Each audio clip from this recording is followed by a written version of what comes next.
So hello and welcome back to yet another video. और आप सभी का स्वागत है एक बार फिर से इस यूट्यूब चैनल पे। और मैं हूं आपका programming host Piyush Khan Mishra, software developer educator. सभी का स्वागत है जिस टाइम पे भी देख रहे हो, नमस्कार। और पिछले 3-4 वीडियोस बहुत अच्छे रहे, मुझे लगता है कि आप लोगों को पसंद भी आ रहे होंगे।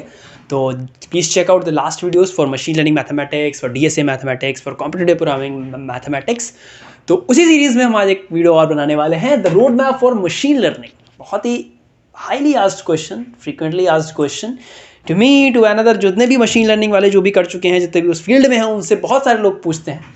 मेरा इस फील्ड में एक्सपीरियंस 2 साल का ऑलमोस्ट हो चुका है। Road map for machine learning जैसे मैंने सीखा उसी तरीके से बताऊंगा, और या फिर मैं थोड़ा अपनी सीख से भी मैंने जो सीखा, अपने सीखने से उसमें मैं तुम्हें मॉडिफाई करके आज बता रहा हूँ किस तरीके से शुरुआत कर सकते हो। तो बिना किसी देरी के शुरू करते हैं। कॉपी पेन लेके बैठ जाओ या फिर ईयरफोन लगा के जैसे भी देख रहे हो, मस्त मजे से देखो। रजाई में उसके भी देख सकते हो। इस वीडियो में पढ़ाई वढ़ाई नहीं है, बस खाली तुम्हें समझना चाहिए। तो कुछ स्टेप्स होते हैं। पहला स्टेप तो तुम्हें चाहिए कि डेडिकेशन, भैया डेडिकेशन चाहिए, या फिर एक चाहिए गोल। क्योंकि एक मशीन लर्निंग ऐसी फील्ड है जिसमें कि तुम क्या करोगे, तुम्हें इसमें छोड़ने के बहुत ज़्यादा मन करेगा। मतलब बीच में ऐसे ऐसे टाइम आएंगे ना कि तुम मन करेगा कि बस यार छोड़ो अब इसको, अब नहीं मन लग रहा। इतनी तगड़ी मैथ नहीं होगी। तुमने पिछले वीडियो में देखा होगा कितनी मैथ्स चाहिए। तो अब इतनी डिफ्रेंसिएशन नहीं लग रहा है, इंटीग्रेशन लग ही नहीं रहा है यार, अब मतलब समझ ही नहीं आ रहा कुछ मेरे को। तो अब छोड़ दो। यानी या तुम 2 एल्गोरिदम तुमने कर लिए, रिग्रेशन वाले, लीनियर रिग्रेशन और लॉजिस्टिक रिग्रेशन। वहाँ तक तो ठीक था। जैसे ही KNN और SVM वगैरह आ गया ना, अब बस ठीक। जैसे ही प्रोबेबिलिटी आ गई, नैव बेस आ गया, EDA आ गया, अब बस। तो अगर तुम्हारे पास कोई ये एक गोल नामक चीज़ नहीं होगी, तब तक आप नहीं कर सकते। ठीक। एक एवरेज मशीन लर्निंग के जो इंजीनियर्स होते हैं या फिर जो डेटा साइंटिस्ट होते हैं, उनकी इंडिया में जो एवरेज सैलरी है वो 1 लाख की है पर मंथ। मैं इस बेसिक में बोल रहा हूँ, ये बेसिक मतलब बेसिक जो है, ठीक। मतलब अगर तुम बिगिनर हो और तुम्हें कुछ थोड़ा बहुत एक्सपीरियंस, तुम्हें अच्छे प्रोजेक्ट्स कर रखे हो, तुम्हें अच्छी नॉलेज है, तो इतनी बेसिक है। अब हाई तो तुम जितने भी ले जा सको उतने ले जाओ। फ्रीलांसिंग में बहुत सारा काम है इसमें। तो अगर मैं सब कुछ मिला विला के बात करूँ तो 2-3 लाख महीने का निकाल सकते हो इससे, और मज़ा बहुत आता है। ठीक है। तो कुछ स्टेप्स सीख लो। तो पहले चीज़ तो डेडिकेशन और गोल जब तक नहीं होगा कुछ आगे कर ही नहीं सकते। सेकंड पे आ जाओ। Before starting machine learning, before starting any concepts in this machine learning, I will suggest you कि शुरुआत करो मैथमेटिक्स से। कुछ लोग होंगे जो कहेंगे पहले भैया प्रोग्रामिंग लैंग्वेज सीखनी चाहिए। जी नहीं, पहले आप मैथमेटिक्स थोड़ी सी सीखो।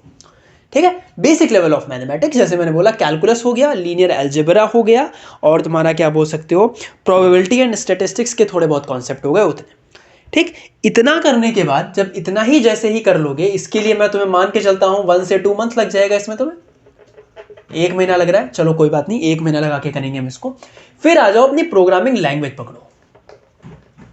प्रोग्रामिंग लैंग्वेज पकड़ो। अब प्रोग्रामिंग लैंग्वेज कौन कौन सी हो सकती है? R हो सकती है, पाइथन हो सकती है, जावा स्क्रिप्ट हो सकती है, जावा हो सकती है, C++ हो सकती है, C# हो सकती है, हो तो बहुत सारी सकती है।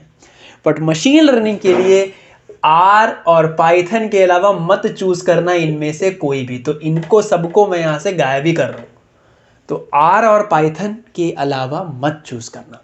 डेटा साइंस वाली फील्ड में चाहते हो तो R भी करो, पाइथन भी करो, बट सबसे पहले गो विद पाइथन।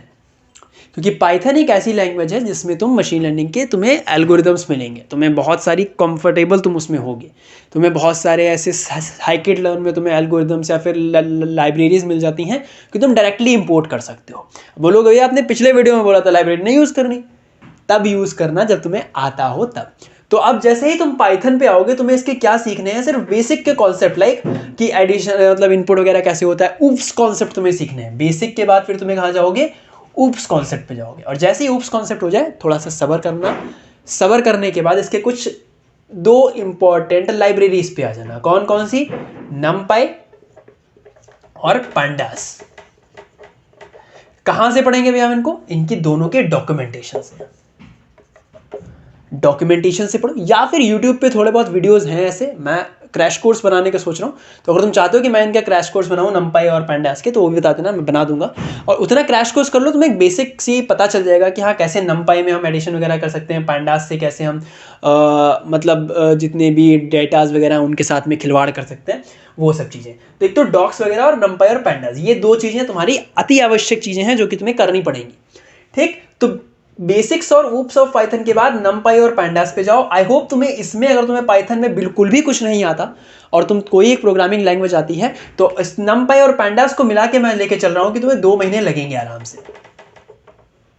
ठीक, मैथमेटिक्स 1 मंथ का बहुत है, तो ये इतना हो गया। नंबर 4 पे तुम्हारा क्या आएगा, विजुअलाइजेशन वाला पार्ट। ठीक है, मैं एक नीचे PDF अटैच कर दूंगा जिसमें तुम्हारा सारा कुछ दे रखा होगा। विजुअलाइजेशन किस लिए भाई साहब, मशीन लर्निंग में आपको विजुअलाइज करना आना चाहिए। लाइक NumPy और pandas से तुम ठीक हो गए, तुमने एक, तुम्हारे पास जो डेटा आया वो डेटा को तुमने फीचर एक्सट्रैक्ट कर लिए, तुमने सब बता दिया हाँ ये मिसिंग वैल्यूज हैं, बट उससे ज़्यादा इंपॉर्टेंट होता है विजुअलाइज कर सको। विजुअलाइज कैसे, ग्राफ की फॉर्म में। आपको अगर एक ग्राफ दे रखा है और एक आपके पास नंबर दे रखा है, आप किसको ज़्यादा देखोगे, तुम उसी चीज़ को देखोगे ना कि जिसमें विजुअलाइजेशन ज़्यादा हो रहा है। हम जब भी कोरोना वायरस के देखते थे, ट्रैक करते थे, तो नंबर की बजाय हम वर्ल्डोमीटर पे जाते हैं, वहाँ पे हमारे बहुत सारे ग्राफ दे रखे हैं, लॉग ग्राफ वगैरह वगैरह, तो हम उनको देखने की कोशिश करते हैं। तो इसलिए विजुअलाइजेशन वाला पार्ट बहुत ज़रूरी है। आप विजुअलाइजेशन के लिए क्या सीख सकते हो, विजुअलाइजेशन के लिए you will go with matplotlib और सीबॉर्न, दैट्स इट। मैटप्लॉटलिब और सीबॉर्न के बेसिक फंक्शंस देखो, कैसे कैसे चीज़ें काम करती हैं उसमें, और उस हिसाब से तुम इस चीज़ को शुरू करो। ठीक है, ओके, क्लियर होगी बात। और ये जो है ना रोड मैप, ये सबके लिए है, चाहे तुम बिगिनर हो, चाहे आप लोग अभी IT में काम कर रहे हो, आप लोग कहीं से भी अभी आपको मशीन लर्निंग शुरू करना है, यू आर कॉलेज स्टूडेंट, आप अभी शुरू करना चाहते हो, आपको 3, 4, 20, 25 साल एक्सपीरियंस हो गया, अब आप चाहते हो कि मैं मशीन लर्निंग फील्ड में जाऊँ, तब भी यही पाथ फॉलो करना, इसके अलावा कुछ नहीं करने की जरूरत है। ठीक है, मैं अपने एक्सपीरियंस से और जितने मैंने, जो भी मेरे कॉन्टैक्ट्स में जो बड़े बड़े लोग हैं, जो स्टैटिस्टिशियन या मशीन लर्निंग वाले जो हैं, उनके एक्सपीरियंस से मैं बोल रहा हूँ ये चीज़ें, तो ये फॉलो करोगे बहुत अच्छे से सीख जाओगे। ठीक, चौथा पार्ट तुम्हारा क्या हो गया, विजुअलाइजेशन। अब जब ये 4 चीज़ें, सॉरी डेडिकेटेड हटा दो, जब ये 2, 3, 4 चीज़ें तुम्हारी क्लियर हो जाएं, जब इसमें तुम्हें लग जाए कि हाँ ठीक है, विजुअलाइजेशन और मैटप्लॉटलिब में मैं क्या चलता हूँ, 2 वीक लगेंगे तुम्हें, अगर तुम इजीली कर रहे हो तो। ठीक है, तो ये टोटल जो पूरा लगेगा तुम्हारा, ये समझ लो कि 3 महीने में तुम्हारा ये चीज़ें खत्म होनी चाहिए, 2 से 3 मंथ में। स्पीड अच्छी है 2 महीने लग सकते हैं, अदरवाइज स्लो स्पीड पे चल रहे हो तो 2 से 3 मंथ के अंदर तुम इस चीज़ को यहाँ पे निपटा सकते हो। ये 4 चीज़ें, like visualisation, mathematics, programming language, basics, OOPs, NumPy, pandas वगैरह, विजुअलाइजेशन और ये सब। ठीक है, इतना खत्म किया। और मैथमेटिक्स सारी होनी चाहिए, मतलब जितना मैंने गलती से बोल दिया ना कि बेसिक वाली चाहिए, सब कुछ चाहिए उसमें तुम्हें। लीनियर अलजेब्रा लिख देता हूँ यहाँ पे, linear algebra, calculus, statistics, probability, इतना तो कम से कम चाहिए। ठीक है, 4 चीज़ें चाहिए, इसके आगे जो भी ज़रूरत होगी वो हम एल्गोरिथम वाइज चलेंगे। अब इसके बाद जैसे ही ये सब चीज़ें खत्म हो जाए, नंबर 5 पे क्या आएगा, theory of ML algo, machine learning algorithms की थ्योरी पढ़ो। थ्योरी का मतलब पता है कि उसके पीछे का मैथ्स पढ़ो, उसके पीछे का कॉन्सेप्ट्स पढ़ो, वो कैसे निकला, उसमें गॉसियन डिस्ट्रीब्यूशन हो गया तुम्हारे पास, रिग्रेशन हो गया तुम्हारे पास, स्लोप कैसे निकल के आ रहे हैं, सुपरवाइज, रीइंफोर्समेंट वगैरह वगैरह वगैरह वगैरह, इतनी सारी चीज़ें पढ़ो। हमारे पास एल्गोरिथम कौन कौन से टाइप के होते हैं, सुपरवाइज्ड होता है, अनसुपरवाइज्ड होता है और रीइंफोर्समेंट होता है। अभी के लिए रीइंफोर्समेंट छोड़ देना, सुपरवाइज और अनसुपरवाइज पे ध्यान दो। ठीक, सुपरवाइज में क्या आता है, लीनियर रिग्रेशन, लॉजिस्टिक रिग्रेशन, नेव वाइज, और बोल सकते हो KNN आता है। अनसुपरवाइज में आ सकता है K मीन्स आ सकता है, PCA होता है, ये सब चीज़ें जो तुम्हारी आती हैं ये मीन्स तुम्हारे अनसुपरवाइज में आती है। तो सुपरवाइज और अनसुपरवाइज एल्गोरिथम्स की पहले थ्योरी, उसके बाद उसको कैसे आप पाइथन के जरिए कोड कर सकते हो। तो जैसे ही ये 4 टॉपिक खत्म कर लोगे, इसके बाद एक बुक है hands on ML with scikit learn, I hope बहुत लोगों ने इसके बारे में सुना होगा। तो ये बुक मैं रिकमेंड करूंगा सबके लिए जो भी मशीन लर्निंग पे जा रहे हैं, और ये हर कोई रिकमेंड करता है, इसलिए मैं ऐसा मत समझा कि वो लोग कहना है इसलिए मैं रिकमेंड कर रहा हूँ। हम लोग भैया ऐसे ही हैं, हम अगर नहीं इसको बताएंगे तो ये एक ऐसी, ये ना हमें स्पॉन्सर कर रही ना कुछ, बट ये समझो एक बाइबल है, बाइबल, या फिर कह सकते हो हिंदुओं के लिए गीता या रामायण टाइप है अगर सीख रहे हो तो इसको।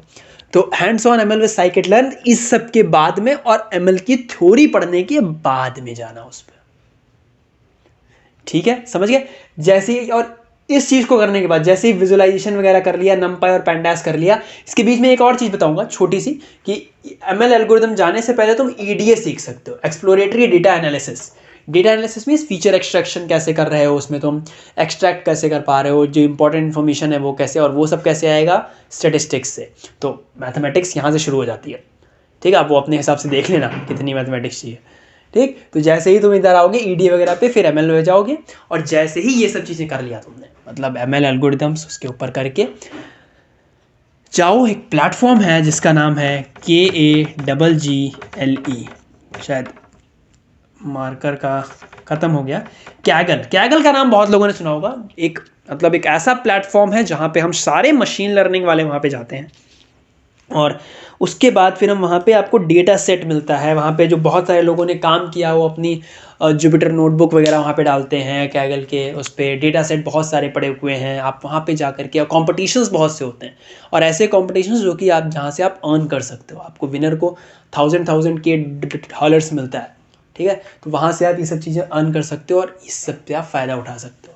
तो इस तरीके से आपको इस सब पूरा करने में ये 3 महीने और ये 3 से 4 महीने, मैं ऑलमोस्ट मान के चल रहा हूँ 8 से 10 महीने का टाइम लगेगा एक एमएल में थोड़ा सा एक इंटरमीडिएट लेवल या एडवांस लेवल पहुँचने में, ठीक। जहाँ से तुम अपने आप को कह सकते हो yes now I am ready, कि मैं अब किसी भी इंटरव्यू में फोड़ सकता हूँ, या मैं अब इस फील्ड में जॉब कर सकता हूँ। तो EDA feature extraction is must after getting this one. इतना सब कुछ करने के बाद, विजुअलाइजेशन करने के बाद, एमएल एल्गोरिथम जाने के बाद आपको ईडीए पे आना पड़ेगा। ईडीए में फीचर एक्सट्रैक्शन, ये सब नीचे पीडीएफ में जो होगा उसमें सब मैं दे दूंगा तुम्हें, ठीक है। ईडीए फीचर एक्सट्रैक्शन वगैरह ये सब चीज़ें तुम्हें करनी पड़ेंगी, अदरवाइज तुम डेटा एक्सट्रैक्ट नहीं कर पाओगे। तुम्हें डेटा मिलेगा, डेटा अनस्ट्रक्चर्ड होता है, बहुत सारी मिसिंग वैल्यूज उसमें होती हैं, तुम्हें सॉर्ट आउट करना पड़ता है, फिर तुम उसमें एमएल एल्गोरिथम लगाते हो। एल्गोरिथम लगाने वाला पार्ट एंड में आता है, पहले तो तुम डेटा के साथ खेलते हो, पहले आपको डेटा के साथ खेलना है, और जब तक डेटा के साथ ही नहीं खेलना जानोगे तक मज़ा ही नहीं आएगा, ठीक है। एरर डिटेक्शन होते हैं, बहुत सारी चीज़ें होती हैं, ठीक। तो पहले इतनी चीज़ें कर लो, और 8 से 10 महीने बाद you will become a pro. मुझे भी इतना ही टाइम लगा था, ठीक, मुझे भी इतना ही टाइम लगा, और हर एक को उतना ही टाइम लगता है। अब आपके ऊपर डिपेंड करता है, आप दिन का 8 घंटा नहीं दे सकते यार, आप पक जाओगे इस सब चीज़ों में, आपको और भी काम होंगे, इसके साथ साथ और डेवलपमेंट वाली पार्ट सीखो। फिर जब ये सब हो जाए फिर आप डिप्लॉयमेंट सीखोगे, लाइक एक मशीन लर्निंग के साथ में, आपको सीखना पड़ेगा वेब डेवलपमेंट वाला पार्ट, ताकि आप उसको डिप्लॉय कर सको चीज़ें। आप एल्गोरिथम बना दिया आपने, एक लाइक मॉडल बना दिया, आप उसको एक पोर्टल के जरिए बना सकते हो, ठीक है। तो ये सब चीज़ें कर सकते हो। और एमएल के लिए सबसे पहली चीज़ डेडिकेशन, हार्डवर्क और कंसिस्टेंसी, इतना चाहिए ही होगा। आपको डेली 1-1.5 घंटे की पढ़ाई करनी पड़ेगी। अगर आपने एक दिन छोड़ा बीच में तो फिर अगले दिन मन ही नहीं करेगा। टास्क बनाओ थोड़े से, ये चीज़ें करो। मैंने 100 डेज़ फॉलो किया था, 100 डेज़ ऑफ मशीन लर्निंग, तुम गिटअप पे देख सकते हो जा करके, 100 days of ML and data science वाली वीडियो। और मैंने 100 डेज़ कॉन्टिन्यूस वर्क किया था, बीच में 1-2 तो यार ह्यूमन नेचर है, कोई लगातार काम नहीं कर सकता, 1-2 दिन गैप हुआ बीच में, हफ्ते 1.5 हफ्ते का, but I manage to work that, ठीक है। सो आई होप तुम्हें यहाँ से क्लियर होगा कि आप कैसे मशीन लर्निंग फील्ड में जा सकते हो, डेटा साइंस फील्ड में जा सकते हो। तो ये मशीन लर्निंग का पूरा था। डेटा साइंस में जाओगे तो थोड़ा सा और एडवांस टॉपिक चाहिए, थोड़ी सी एडवांस चीज़ें चाहिए, ठीक, टर्म्स चाहिए जो कि चाहिए होंगे, वो फिर कभी बताऊँगा एक अलग वीडियो में। तो इस वीडियो के लिए इतना ही, मिलते हैं अगले वीडियो में, तब तक के लिए। और शायद ये जब वीडियो अपलोड होगा तब ये आखिरी दिन होगा साल का, या फिर ये लास्ट वीडियो भी हो सकता है मेरा इस साल का। तो 2022 में मिलेंगे हो सकता है, या फिर 21 में ही एक और वीडियो बना दूँ, क्या पता, ठीक। That's all from this video, see you guys in next one. तब तक के लिए गुड बाय, टेक केयर, शब बखैर, और अपना ख्याल रखो। हैप्पी न्यू ईयर अगर लास्ट वीडियो है तो, और स्टे स्ट्रॉन्ग, कीप स्माइलिंग, और अपने हॉलीडे को एंजॉय करो। Bye bye. Know that they ride or die. I keep boys by my side. Know that they ride or die. I keep boys by my side. OG boy. Day we hustle, but the night we OG boy. Know that they